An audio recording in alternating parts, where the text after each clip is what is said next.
Tonight on Wings, take off with the Discovery Channel in the F-14 Tomcat. Today, the F-14 is the aircraft carrier's first line of defense. Celebrated in the movie Top Gun, Tomcats first proved their worth over the Gulf of Sidra in 1981, where Libyan Su-22s proved no match for the swift and agile Tomcats. Tonight, soar high with the F-14 Tomcat on Wings.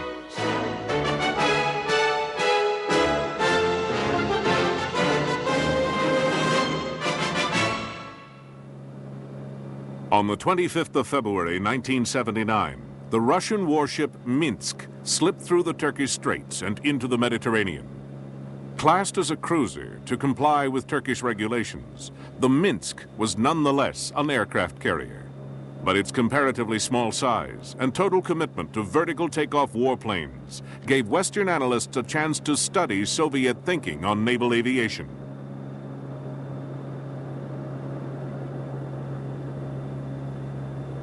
Clearly, Soviet strategists did not believe they had a need for large carriers able to support a wide variety of aircraft.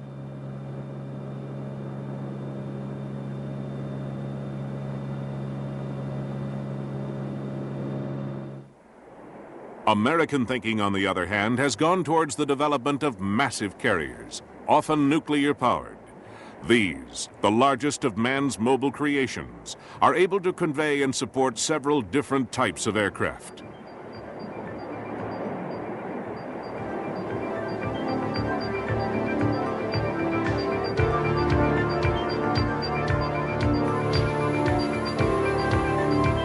Carriers provide the U.S. with the option of sending its potent air power to areas where it does not control airstrips, as was the case in various stages of the Second World War, the Korean conflict, Vietnam, and more recently, the Persian Gulf.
The American attack carrier can only be perceived as the ultimate gunboat.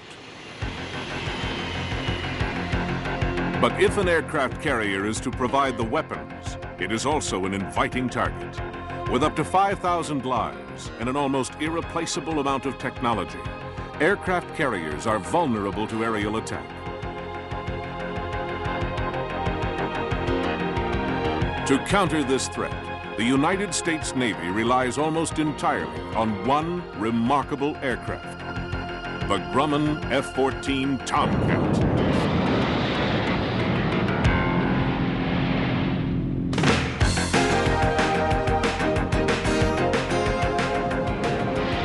America's involvement with carrier forces is greater than any other nation. It was aircraft from the Japanese carrier task force that devastated Pearl Harbor, guaranteeing U.S. participation in World War II.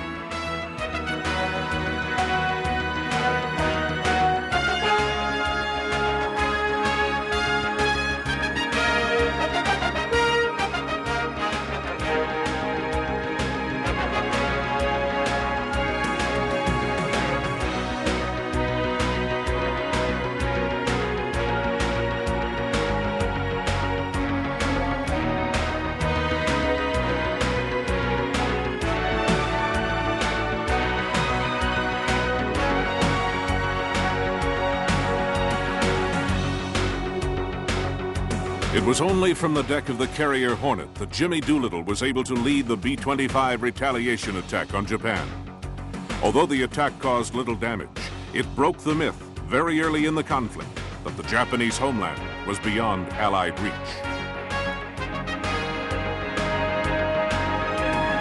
The Battle of the Coral Sea again proved the potency of the carrier-launched aerial attack.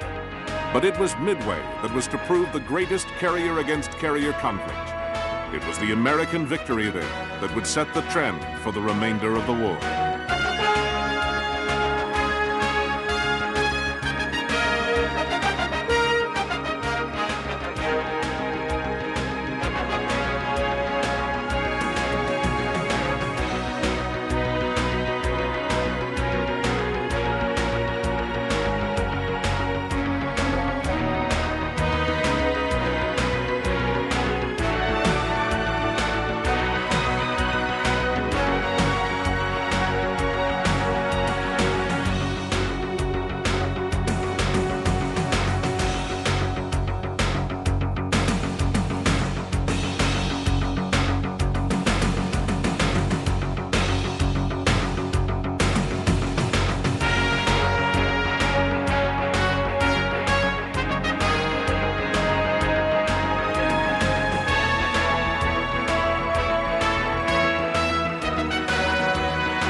If Midway was to show the strength of carriers, it also demonstrated they were vulnerable from the very type of aircraft they carried.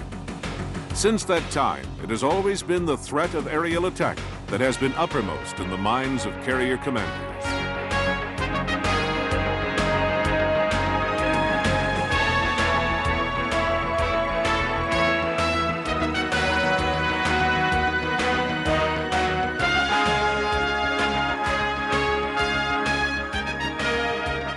By the mid-1950s, the principal threat to American carrier forces still came from the air.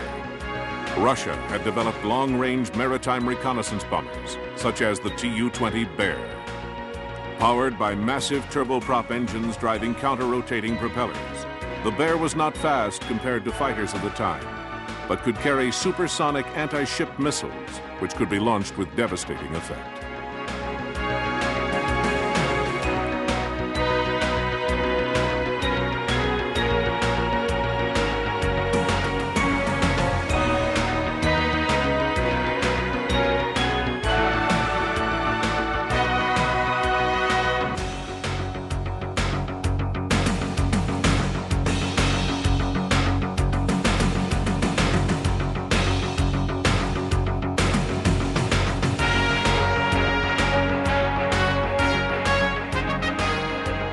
Against this combination of long-range and advanced missile technology, the U.S. Navy had to completely rethink the role of its fighter aircraft.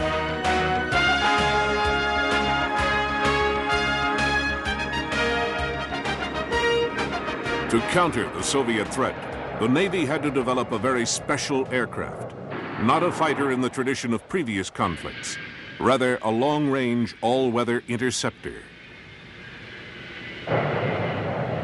To fill the role, McDonnell Douglas developed the F-4 Phantom II.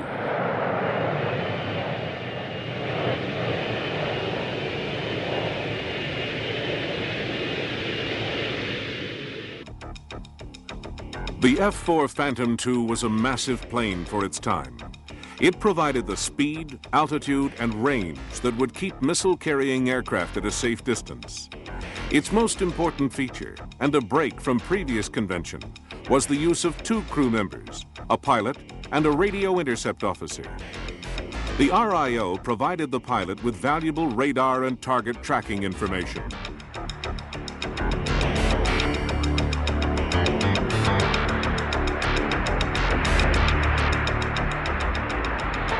The pilot's role was to get the aircraft as close as possible to its prey, because the F-4 was designed around another revolutionary concept. It had no guns, only radar-aimed missiles.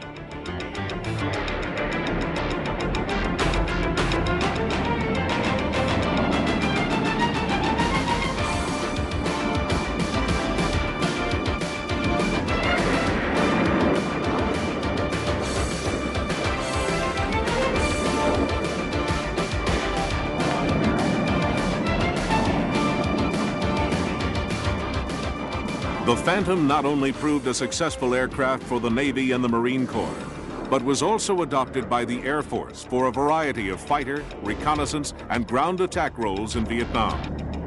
With its Sidewinder and Sparrow missiles, the F-4 was often successful against enemy MiGs, but it had to be upgraded with a cannon for close encounters with the lighter Russian-made fighters, which were more agile and hence extremely dangerous.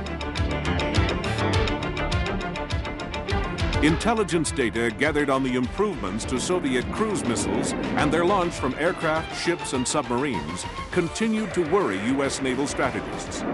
They knew from their own experiments the devastating effect this new type of weapon could have, and asked the obvious question: could an anti-missile weapon be developed? Hughes' Weapons Division thought so. They offered the AIM-54 Phoenix missile, which, although having the disadvantage of being large and heavy, could lock onto another missile at a range of 50 miles. The problem now was to find an aircraft that could carry the Phoenix and still fly fast over long distances. For some time, just such an aircraft had been contemplated by Secretary of Defense Robert McNamara in a project named TFX, or Tactical Fighter Experimental. Later designated F-111, two versions had been contemplated: the Air Force version and a carrier-based Navy fighter to be given the all-important task of fleet defense. The principal differences in the two airframes were in the forward fuselage, the landing gear, and the wingtip. The shorter forward fuselage on the Navy version would accommodate a folding radome for carrier deck parking. The station geometry, provision for escape, subsystems, and oxygen system are the same in both cockpits, and controls, displays, and instrument systems were made common wherever practical. When the wings were swept back, a near optimum configuration for low drag, high-speed flight was produced. Although the TFX project was mainly the brainchild of General Dynamics, most of the Navy's F-111B was subcontracted to Grumman Aviation. The F-111B, while a multi-role fighter, also had to accommodate the massive Phoenix missile. However, because the basic design called for a medium tactical strike aircraft, the overall concept resulted in a plane the Navy considered far too heavy for carrier use. By the time this rare footage of the Navy's version of the TFX was shot, the project had already been abandoned, and the carrier trials were a mere formality. This despite several successful firings of the Phoenix.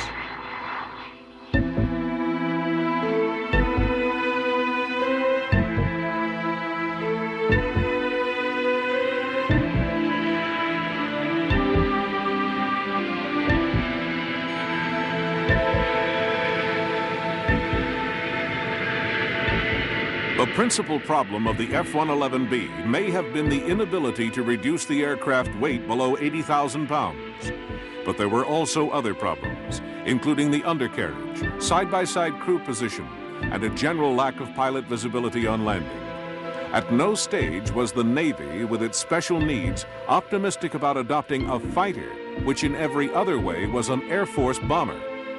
By the late 60s, the Defense Department recognized it had no replacement for the now aging Phantom. Worse still, information was becoming available that Soviet engineers had produced land-based swing-wing fighters with superior performance.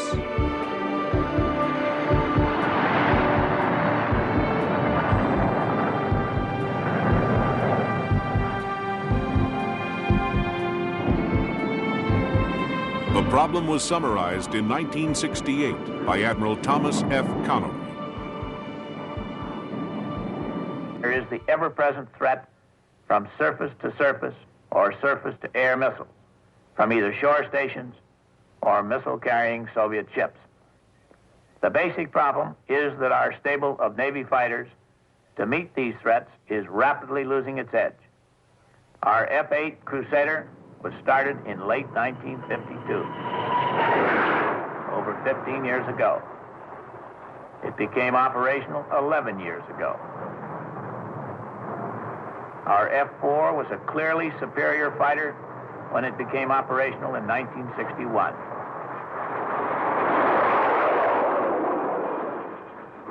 Now the gap is closing. It is a tribute to the skill of the nation's fighter pilots that a high kill ratio has been maintained in Vietnam. We cannot depend on maintaining this margin indefinitely.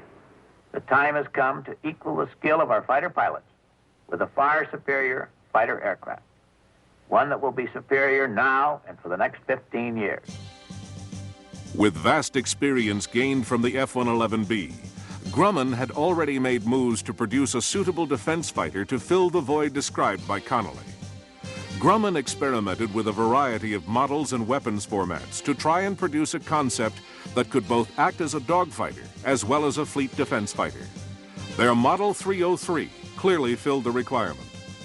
Benefiting from lessons learned in the TFX program, the new aircraft was to rely upon expensive but proven materials such as boron and titanium. The wing box area was doubly strengthened against failure. 2 turbofan engines would provide speed and economy, and 2 separate fins would ensure aircraft stability should one engine fail. The Model 303 was to carry the widest weapons spectrum of any warbird then in service. It carried an M61 cannon for close encounters and dogfighting, the traditional short and medium-range Sidewinder and Sparrow missiles, and the long-range, deadly accurate Phoenix. The time I was flying the Phantom, that was considered the world's foremost fighter at the time, and it had served very well in Vietnam, and it was used in a number of other parts of the world. And it was, like I say, about the best all-around fighter aircraft in the world. And so it was really a little bit of a letdown almost to go to something like an F-14 that all of a sudden made the Phantom look obsolete. And in that regard, it would out-accelerate the Phantom, it would out-turn the Phantom, it would out-weapon system the Phantom. So everything that we were so proud of our F-4 Phantom for, all of a sudden was left behind in the dust. The concept behind Model 303 would be a lesson to all aircraft builders faced with the problem of having to provide an aircraft that would not only bring them into line with enemy weaponry, but also, because of the cost of development, ensure that a single plane could maintain a competitive edge for years to come.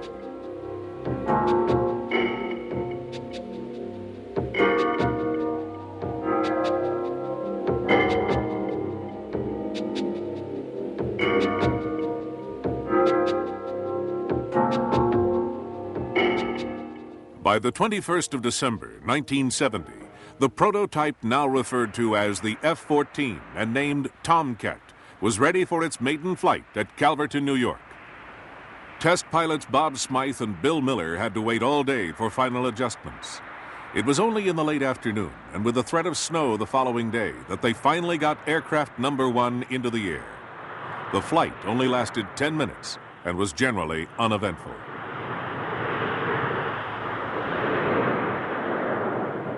Both pilots said that the Tomcat behaved well.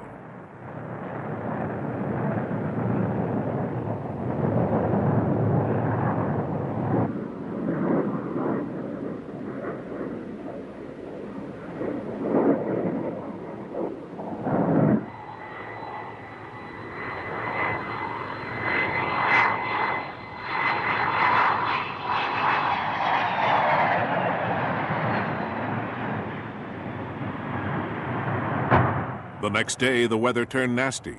It would be 9 more days before it was safe to fly the Tomcat again. This time, Miller was to take the front position and Bob Smythe the rear, and the flight was to be anything but uneventful.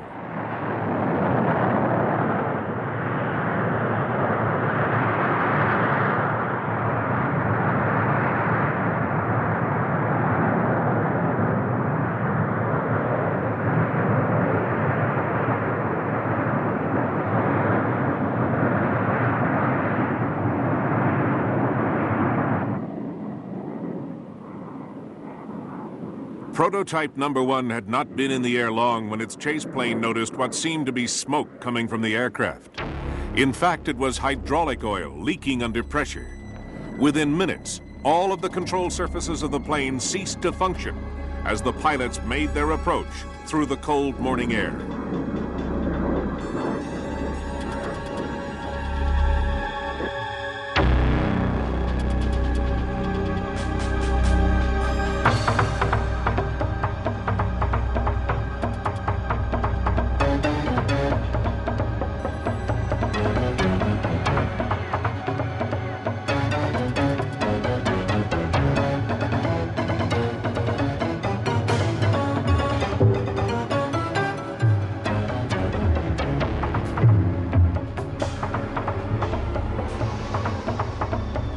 A mere 100 feet from the ground, when there was no possible likelihood that the plane would reach the runway, the pilots ejected.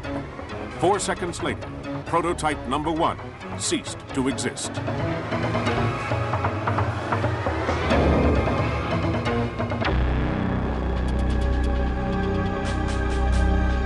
Here is how it looked from the ground camera recording the event.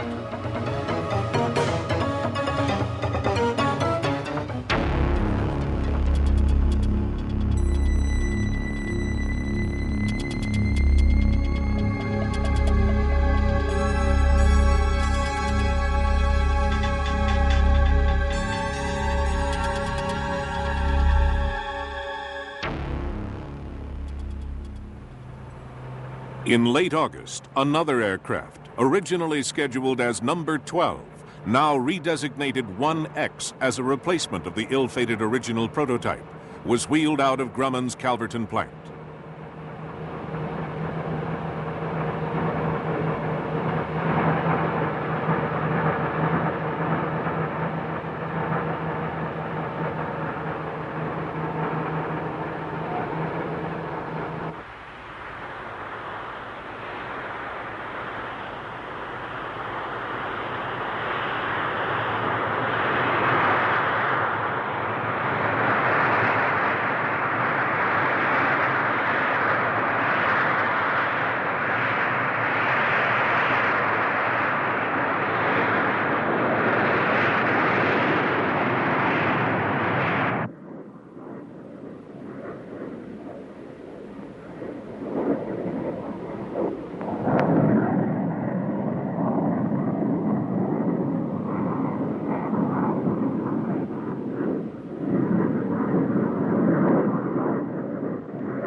By now, Smythe, Miller, and the other test pilots had established a real affinity for what Grumman was convinced was the answer to the Navy's problem. But other manufacturers and the natural pessimism of Congress had yet to be overcome. And while the Navy had confidence in the Tomcat concept, there were still many trials ahead. Because at no stage was Model 303 to be a cheap aircraft. The sort of money invested and the commitment necessary were already putting Grumman under considerable pressure.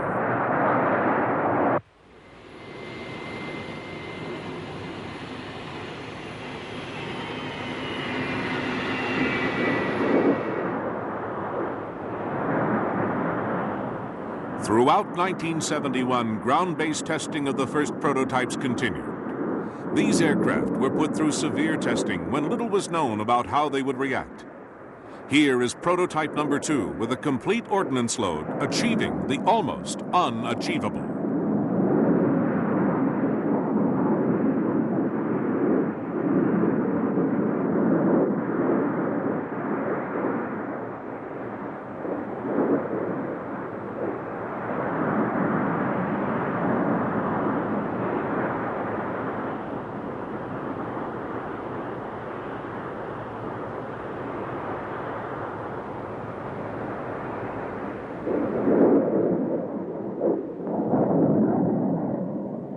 Here it is again, affecting an induced stall.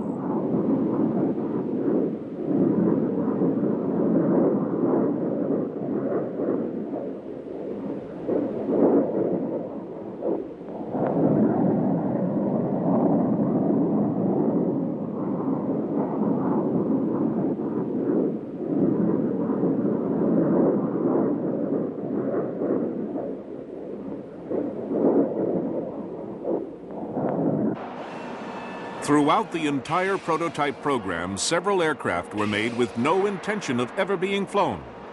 Their sole purpose was to be tested to destruction. By this method, it was hoped that any flaws in design or manufacture would be identified. Prior to carrier testing, a prototype was catapult tested at Patuxent River Naval Air Station. And on June 28, 1972, the first Tomcat flown by a Navy pilot landed on the aircraft carrier Forrestal off Norfolk. After a series of touch and goes, the landing was affected by aircraft number 10. But within minutes, a small malfunction appeared. The two pilots were informed of a leak in the hydraulics of the nose gear.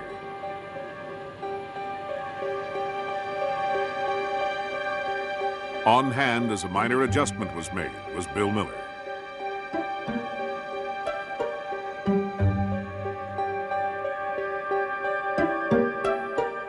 The look on the faces of the Navy's test pilots said everything, because this film of the first carrier landing was to be flown to the Congressional Committee for a final decision on the Tomcat within hours.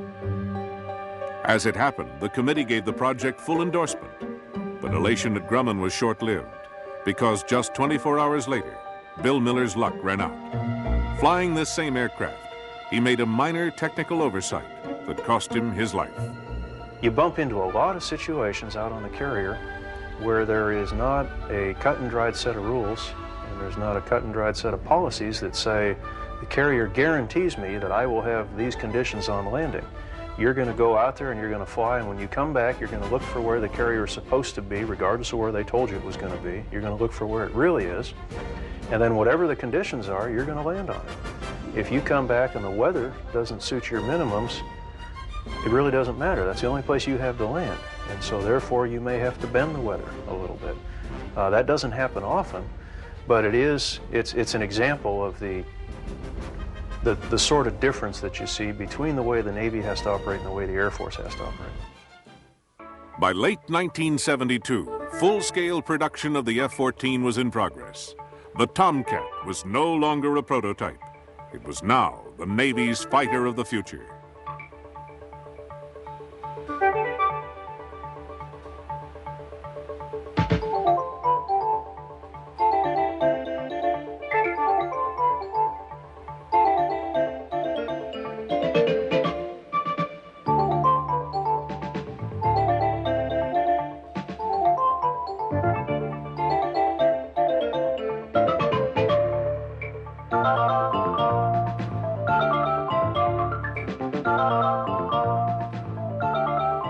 The spectacular firepower of the F-14 was spotlighted in Operation 6 on 6.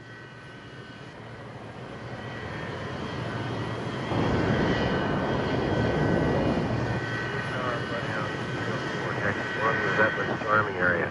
Up number 1284, 1.5 en route.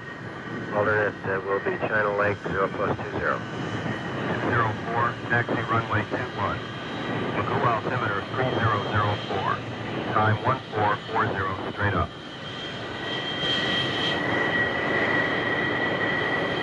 204, taxi across runway 27. Roger.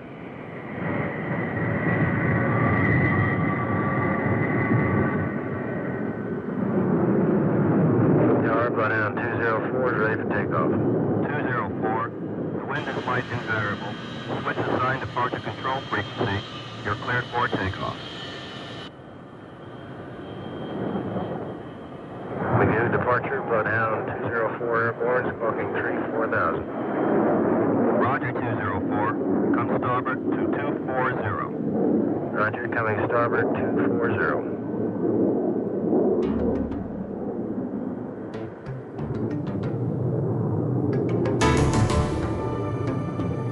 Operation 6 on 6 demonstrated the effectiveness of the Hughes Phoenix missile system by attacking 6 different targets at one time. 3 air-launched drones represented enemy fighter aircraft at supersonic speed. 3 obsolete training aircraft represented larger enemy bombers. And 1 Mach 2 land-based drone represented a launched missile.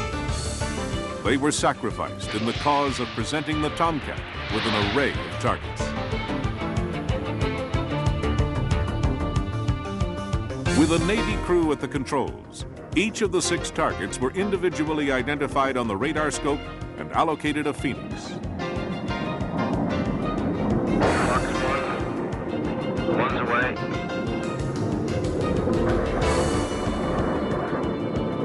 Two's in the air.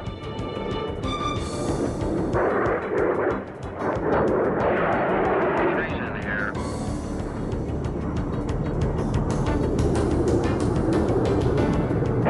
Four's in the air. Check the target cameras. 4th missile in the air. Target cameras on. 5's in the air.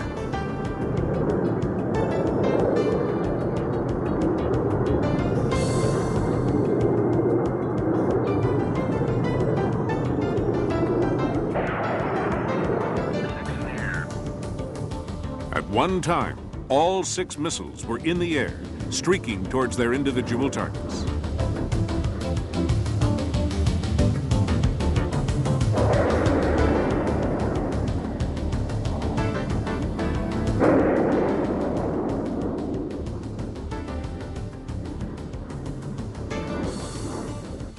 Only 4 of the 6 targets were destroyed, but this was due entirely to a malfunction in the 2 drones. The information collected proved conclusively that even under 6-to-1 odds, the Phoenix Tomcat combination had a success rate of 80% or better.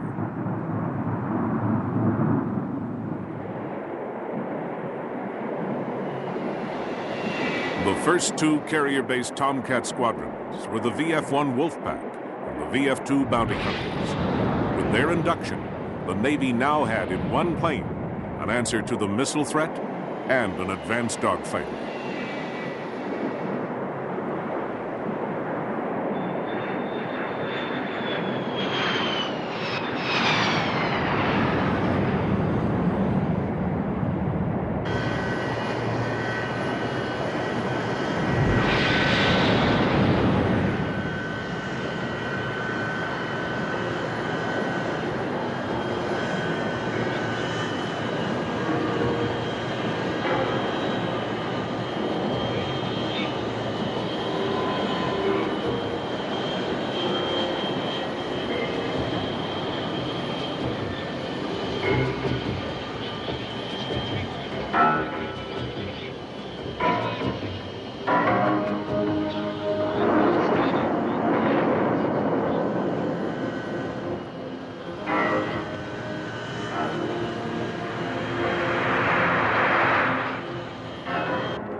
Every landing is a new experience, even for veteran pilots.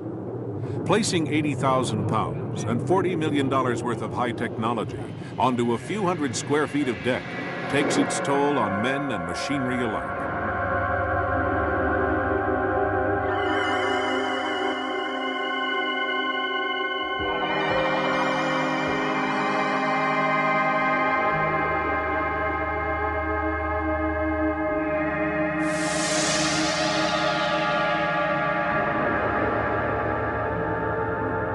Undercarriages and airframes have to come to terms with phenomenal stress, and sometimes not always with the desired result.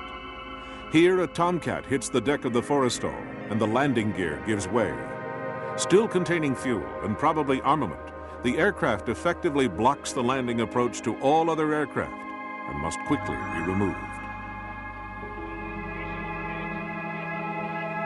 A gantry hoists the crippled plane up for removal. Firefighters and medical teams stand by as the entire complement is well aware of the devastation an exploding aircraft could create.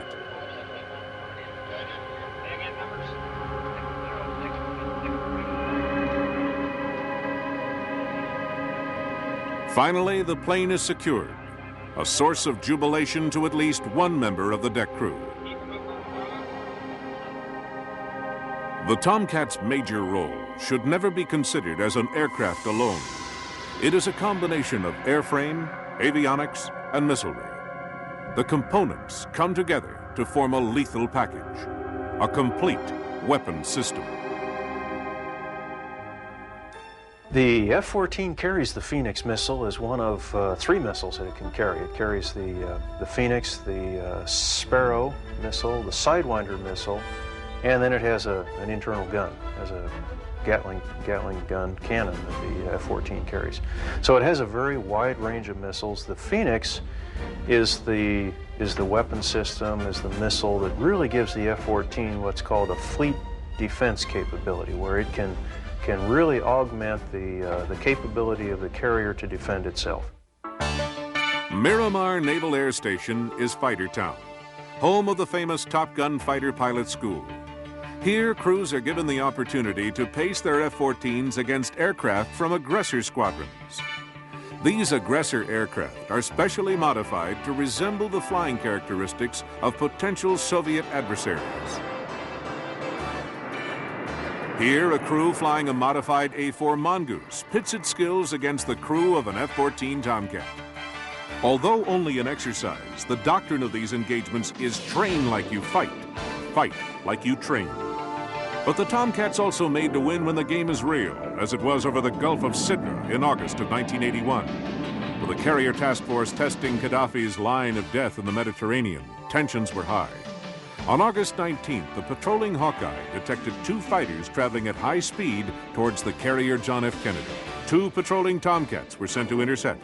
At the controls of one was Commander Larry Muzinski. First thing on the second morning of this exercise we were doing, they came out and approached us head on. We had them in radar contact the whole way. And as they were approaching, we didn't suspect any particular problems. But then as they were approaching us about a mile away, their lead aircraft fired what we believe to be an ATOL heat-seeking missile head on at us, and we just evaded that missile very quickly and turned around and went on the attack.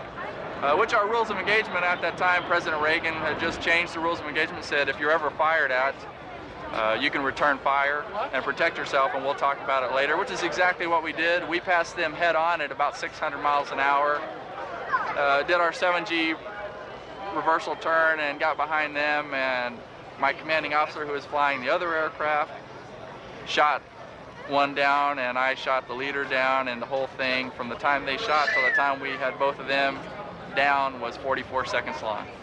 There was no reason to suspect that anything like that was going to happen that morning, but it did.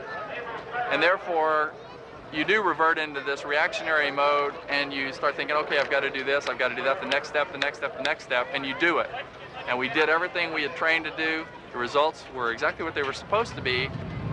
You didn't have time to get nervous because things were happening so fast. When it was over with, done with, we joined back up together and we're heading back for the ship. Then the adrenaline high started wearing off and literally got so uncontrollable, the shakes, everything like that, just had to reach down, click on the autopilot, and let the autopilot fly the airplane back up to the ship for about 15 minutes while we just all calmed down.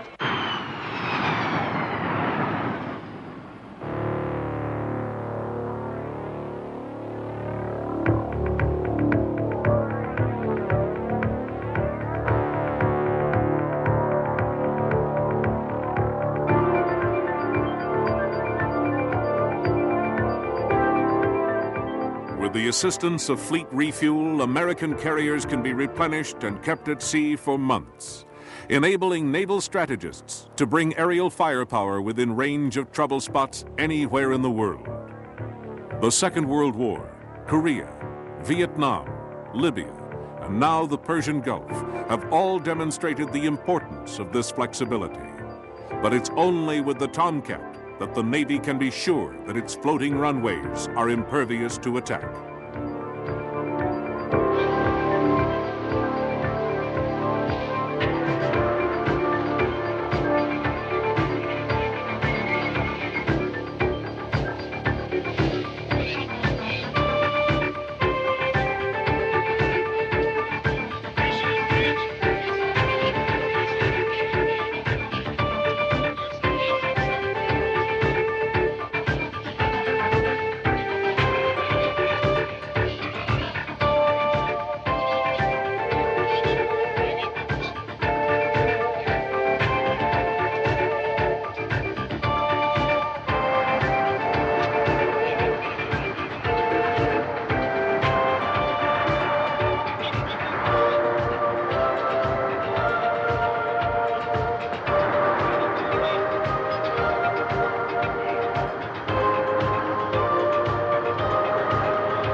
Tomcats, like all naval aircraft, have to be able to function at combat status in any climate and in many environments. As Tomcat pilots would say, it's anywhere, any weather, anytime.